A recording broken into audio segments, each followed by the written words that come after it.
Assalamualaikum warahmatullahi wabarakatuh. Selamat pagi untuk kamu yang menyaksikan video pembelajaran ini. Kembali lagi ke channel YouTube Junaidi Fayat. Kali ini kita akan membahas pembelajaran 5 subtema 3 dari tema 7. Di mana materi-materi yang akan kita bahas seperti yang terlihat pada layar. Ada 3 materi ya yang akan kita bahas. Pertama adalah membuat surat undangan tidak resmi. Kemudian yang kedua, karya seni rupa daerah di Indonesia, dan yang terakhir adalah perubahan wujud benda. Nah, perubahan wujud benda ini di sini kita akan membahas terkait masalah mengembun atau materi mengembun. 3 materi ini akan kita bahas tuntas pada pembelajaran ini.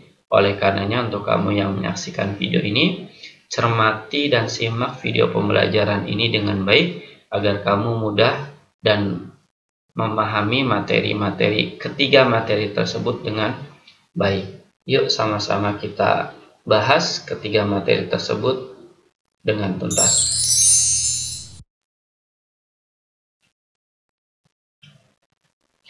Materi pertama adalah membuat surat undangan tidak resmi, di mana materi ini adalah bersumber pada muatan bahasa Indonesia dengan kompetensi dasar 3.9 dan 4.9.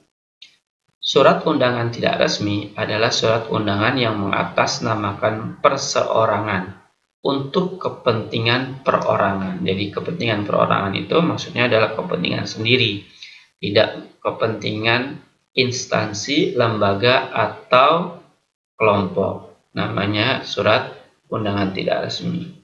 Umumnya itu berarti surat undangan tidak resmi ya. Surat undangan tidak resmi berisi kata-kata yang lebih sederhana dibandingkan surat undangan resmi. Contohnya kalau kita perhatikan, undangan ulang tahun, undangan pertunjukan pentas seni di sekolah, dan undangan pernikahan.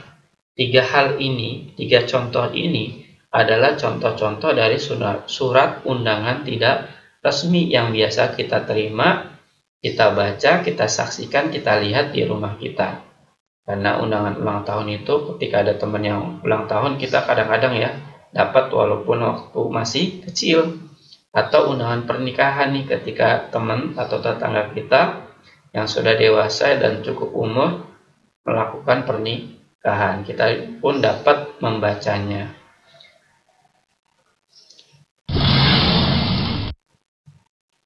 Perhatikan undangan tidak resmi berikut. Ini contoh surat undangan tidak resmi ya. Kalau kita perhatikan, di sini ada undangan ulang tahun. Dalam segi bahasanya pun, surat undangan tidak resmi berbahasa dengan bahasa yang sangat sederhana. Kalau kita baca ya, hai teman-teman, datang ya di pesta ulang tahunku ke-11. Tempatnya di Jalan Flamboyan 5, nomor 26, Bogor. Harinya hari Minggu 22 Januari 2017, pukulnya 15-16. Jadi hanya 1 jam saja durasinya. Semoga semuanya bisa hadir ya. Salam manis Mita. Jadi ini contoh surat undangan tidak resmi yang terkadang kita dan mungkin pernah mendapatkan dari teman kita di lingkungan rumah kita atau teman sekolah yang melakukan acara ulang tahun.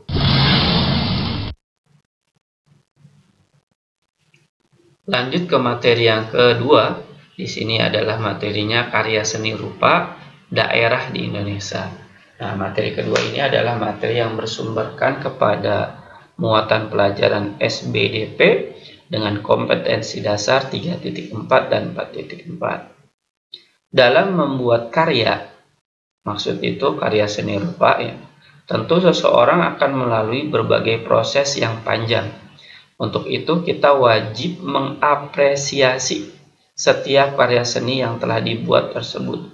Berikut merupakan gambar-gambar karya seni rupa daerah di Indonesia. Jadi mengapresiasi itu memberikan rasa komentar yang baik.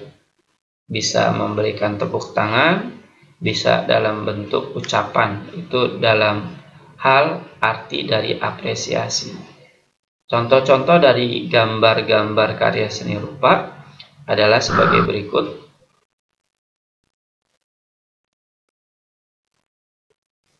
Pertama, karya seni ukir. Ini contohnya ya, karya seni ukir. Nah, ini butuh kemahiran nih, kemahiran dalam membuat nih. Nggak semua orang bisa mengukir seperti berikut. Kemudian karya seni patung, sama kayak ukir, ini juga hanya orang-orang tertentu saja yang dapat membuatnya. Seni patung. Kemudian yang ketiga adalah karya seni anyaman. Kalau anyaman ini mungkin sering kita terima ya atau miliki di rumah kita. Cuman ya kembali lagi dari ketiga hal ini semuanya yang bisa melakukan adalah orang-orang yang berbakat, memiliki keterampilan khusus ya. Karena nggak semua orang bisa, melainkan butuh latihan, butuh dedikasi yang tinggi sehingga menghasilkan ketiga karya ini. Baik karya seni ukir, seni patung maupun seni anyaman. Terus kalau pertanyaannya bagaimana? Mungkin nggak kita bisa membuat ini? Bisa, mungkin. Kalau kita mau belajar karya seni yang ada. Jadi kalau kita mau belajar seni ukir, ya belajarlah kepada orang yang mahir dalam melakukan atau membuat seni ukir. Tiga hal ini adalah contoh-contoh dari karya seni yang ada di Indonesia yang bisa kita nikmati ya hasilnya dan rasakan dalam kehidupan kita sehari-hari.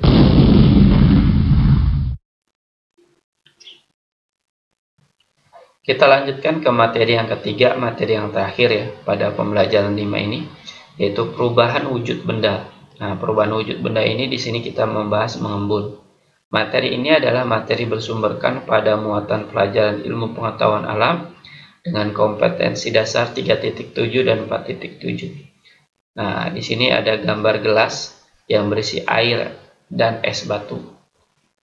Mengembun merupakan perubahan wujud dari benda gas menjadi benda cair. Contohnya adalah berikut ini nih, gambar gelas yang berisi air dan es batu.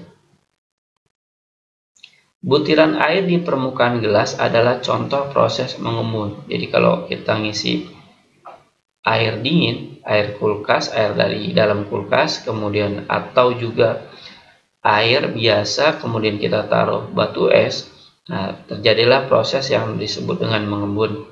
Seperti yang kita lihat dan kita biasa terima ya, saksikan dalam kehidupan kita sehari-hari ketika kita melihat benda yang diisi dengan air es. Ini contoh mengembun dalam kehidupan kita sehari-hari.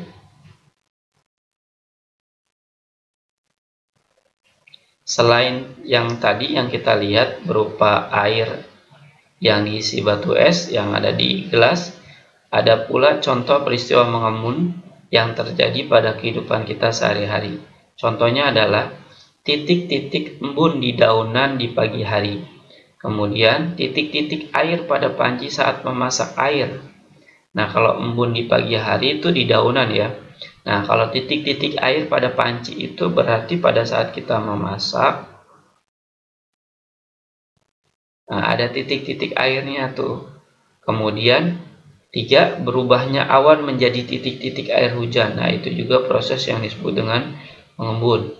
Yang keempat, yang terakhir adalah kaca mobil bagian dalam yang basah saat mobil kehujanan. Jadi kalau kita naik kendaraan mobil, di dalam mobilnya bukan di luar ya, ketika hujan terjadi kan di luarnya terkena butiran-butiran air hujan, maka di bagian dalam kaca dalamnya itu terjadi yang namanya titik-titik air, dan itu merupakan contoh dari proses yang kita sebut dengan mengembun.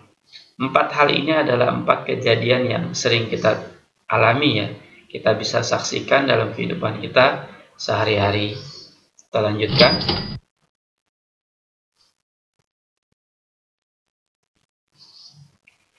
Jawablah ketiga soal berikut ini yang merupakan soal latihan pada pembelajaran 5 ini dengan baik dan benar sesuai dengan kemampuan kamu sendiri.